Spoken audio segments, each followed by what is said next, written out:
Sunday, September 28, 2025, began peacefully in Grand Blanc Township. The sun rose gently over quiet streets, casting a golden glow on the tidy lawns and tree-lined avenues. It was the kind of morning that promised nothing but calm, a day like any other, or so it seemed. Sunlight streamed through the stained glass windows as families, dressed in their Sunday best, gathered at the Church of Jesus Christ of Latter-day Saints. The air was crisp, filled with the scent of autumn leaves and the soft murmur of greetings exchanged at the church doors. Inside, children fidgeted in the pews, their parents smiling patiently, while the organist played a gentle prelude. The familiar notes drifted through the sanctuary, wrapping everyone in a sense of comfort and routine, as if nothing could disturb this sacred space. The congregation exchanged warm greetings, chatting about the changing colors of the leaves and sharing stories of family plans for the week ahead. Laughter and friendly conversation filled the hallways, echoing the closeness of this tight-knit community. The church was more than just a building. It was a sanctuary, a place where burdens were set aside and faith was quietly renewed. Here people found solace from the worries of the outside world, if only for a few precious hours. A lay leader stepped to the pulpit, his calm and reassuring voice echoing in the spacious hall. He welcomed everyone, offering words of encouragement and unity, reminding the congregation of the strength they found in each other. Worshippers settled into their seats, opening hymnals and preparing for a morning of reflection, prayer, and connection. The gentle rustle of pages and the soft hum of anticipation filled the air. The world outside faded away. Inside these walls there was only peace, a shared sense of purpose, and the comfort of familiar faces. No one suspected the horror about to unfold. The congregation listened attentively, completely unaware that their lives were about to be changed in ways they could never have imagined. The sense of security was absolute, the community united in faith and trust. Hands were held in prayer, hearts were open, and spirits were lifted together. Generations sat side by side, grandparents, parents, and children, bonded by shared values and traditions that had been passed down through the years. The idea that this sanctuary, this place of refuge, could ever become a scene of violence was unthinkable. It was a thought that simply didn't belong here. The church was the heart of the community, a place where hope was nurtured and faith endured through every season of life. It was where people came together in times of joy and sorrow alike. But that morning, the church's identity would be violently and irrevocably altered. In a matter of moments, everything would change. The familiar rhythm of worship, the music, the prayers, the gentle flow of the service was about to be shattered, replaced by confusion and fear. In mere moments, the congregation's world would be turned upside down. Shock and confusion would ripple through the sanctuary as the unimaginable became reality. The sanctuary, once a haven of peace, was now on the brink of chaos. Hymnals lay abandoned, pews were overturned, and the sound of emergency responders filled the air. The peace of that Sunday morning was only an illusion. In an instant, the tranquility was replaced by fear, and the community would never be the same again. The church was a sanctuary of peace, its silence almost sacred. Sunlight filtered through stained glass, casting gentle colors on the pews. For a moment it seemed as if nothing could disturb this haven. Suddenly, the sacred quiet was shattered. A dark SUV roared out of nowhere, crashing violently through the church's entrance. Glass exploded, wood splintered, and the sound of destruction echoed through the hallowed halls. The vehicle barreled deep into the chapel, coming to a jarring halt amid the pews. For a split second, a stunned silence hung in the air, as if time itself had stopped. Worshippers froze in disbelief, their minds struggling to process the sudden eruption of violence in a place meant for solace and prayer. The driver's door flew open. Nathan Berkowitz stepped out, his face cold and determined, clutching a semi-automatic rifle with both hands. Without warning, he unleashed a hail of bullets on the terrified congregation. The sharp crack of gunfire rang out, drowning every other sound. Screams replaced hymns as panic erupted. The once orderly rows of worshippers dissolved into chaos, people scrambling in every direction. People dove for cover behind pews and pillars, parents instinctively shielding their children with their bodies, desperate to protect them from the onslaught. In mere seconds, the sanctity of the church was violated, debris littered the floor, and the air was thick with fear and confusion. Berkowitz moved with chilling purpose, his footsteps echoing as he advanced, gunfire ricocheting off the ancient stone walls. Every corner, every shadow became a desperate hiding place. People clung to each other, praying for the nightmare to end. Some, driven by courage or instinct, tried to guide others to safety, risking their own lives. Others were paralyzed by fear, unable to move or even cry out. The sense of community that once united the congregation was replaced by a shared trauma, a collective horror that would linger long after the gunfire ceased. The church, once a place of peace and reflection, was transformed in an instant into a war zone, its walls scarred, its spirit wounded.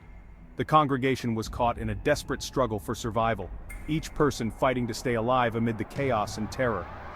The attack was swift, merciless, and devastating, leaving behind shattered lives, a broken sanctuary, and a community forever changed. Amid chaos, frantic 911 calls flooded Genesee County Dispatch. Callers whispered, "He's shooting in the church," as gunfire echoed in the background. Dispatchers gathered critical details, relaying them to officers racing to the scene. Hiding under pews, worshippers described the SUV and the armed man. "Please hurry," one pleaded, her voice trembling. Dispatchers urged callers to stay hidden and keep their phones silent. The scale of the horror became clear through overlapping calls. For those trapped, every second felt like an eternity. The 911 calls captured the raw fear and courage of the congregation. These desperate pleas guided first responders and saved lives. The professionalism of dispatchers was a lifeline in the darkness. Police arrived within minutes, hearing gunfire as they approached. With no time to wait, officers entered the church, moving toward the threat. Inside they found devastation, an SUV, smoke, and chaos. Berkowitz turned his rifle on the officers, sparking a fierce gun battle. Bullets ricocheted as police advanced, using cover and coordinating movements. The shootout was intense but brief. Officers struck Berkowitz, ending the rampage. Immediately their focus shifted to rescue. Officers called out, searching for victims and securing the building. Paramedics rushed in to triage the wounded. The officers' swift, decisive action prevented even greater tragedy. Their courage under fire saved countless lives that morning. The church was finally secured, but the damage was done. Amid the brutal attack, Berkowitz set a devastating fire inside the church. Flames spread quickly, filling the air with thick, suffocating black smoke. Worshippers faced an impossible choice: risk the deadly fire or the gunman. Firefighters arrived to a chaotic, dangerous scene of destruction. Once cleared by police, they bravely battled the blaze through debris and smoke. The raging fire complicated rescue efforts, making evacuation frantic and perilous. The attack was not just violent, it was an act of utter, senseless destruction. Firefighters extinguished the flames, but the damage was severe and extensive. The church's interior was left charred, blackened, and unrecognizable. The fire was a physical scar, a haunting symbol of the hatred unleashed that day. The sounds of violence shattered the quiet neighborhood, breaking the calm that residents had always taken for granted. In an instant, the familiar peace was replaced by confusion and fear, echoing down the empty streets and through every home. Residents, drawn outside by sirens and chaos, saw their beloved church swarmed by emergency vehicles. The flashing lights painted the night in red and blue, a stark contrast to the usual tranquility of their evenings. Disbelief and shock rippled through the community, as neighbors gathered in small groups trying to make sense of the unthinkable. Many clung to each other, searching for comfort in shared sorrow. "This just doesn't happen here," one neighbor told reporters, her voice trembling. The words echoed the thoughts of so many, struggling to process the reality unfolding before them. The sense of safety was gone in an instant, replaced by anxiety and uncertainty. Parents held their children close and friends embraced, united by a sudden shared vulnerability. Many knew the victims personally. The pain was deeply personal. Tears flowed freely as memories of happier times mingled with the heartbreak of loss. Neighbors gathered, offering comfort and support to first responders. Acts of kindness, sharing food, water, and words of encouragement, became a way to cope with the tragedy. The attack was not just on a church, but on the entire community.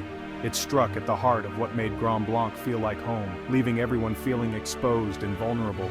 Grief quickly replaced shock as news spread. Vigils began, and the community came together to mourn, lighting candles and sharing stories of those lost. Media descended, turning the quiet suburb into a national headline. Reporters interviewed residents and the world watched as Grand Blanc struggled to come to terms with its new reality. Police tape and news vans marked the new reality, a constant reminder that life here would never be quite the same. For Grand Blanc, the tragedy was immediate and overwhelming. The entire town felt the weight of loss, and the sense of community was both tested and strengthened in the aftermath. Their world had changed forever, and the journey toward healing had only just begun. As order returned, the true cost became clear. 4 worshippers lost their lives, their families and community left heartbroken. 7 others were wounded, rushed to hospitals in critical condition. Paramedics worked tirelessly to save lives.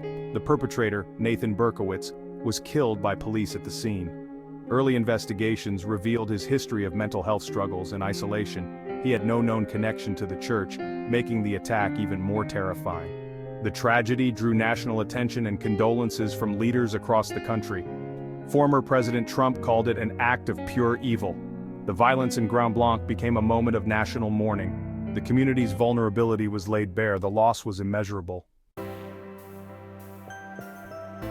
In the aftermath, grief enveloped Grand Blanc, touching every corner of the town. Memorials of flowers and candles appeared outside the damaged church, honoring those affected.